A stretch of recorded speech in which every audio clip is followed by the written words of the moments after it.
House and Lot Series number 1. Paano daw po kaya makakuha ng sariling bahay or makaka-avail ng house and lot? So dapat isa ka po sa mga ito.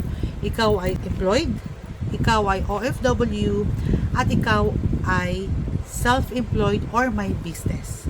So kung ikaw po ay employed, dapat empleyado ka sa private firm or government dahil may mga dokumento po na kailangan natin i-submit sa ating pong mga financing. Pangalawa, OFW, for sure may documents ka din. Okay?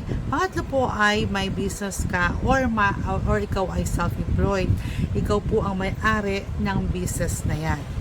One of the requirements po ng mga financing companies ay ang proof of income. Diyan ka po i-base kung ikaw po i-grant ng loan or hindi. So ayan po, sana po makatulong sa inyo para maliwanagan kayo dun sa inyong mga plano na pagkuha ng bahay at lupa.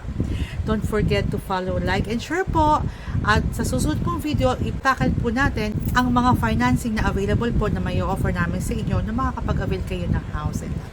Thank you so much and God bless everyone.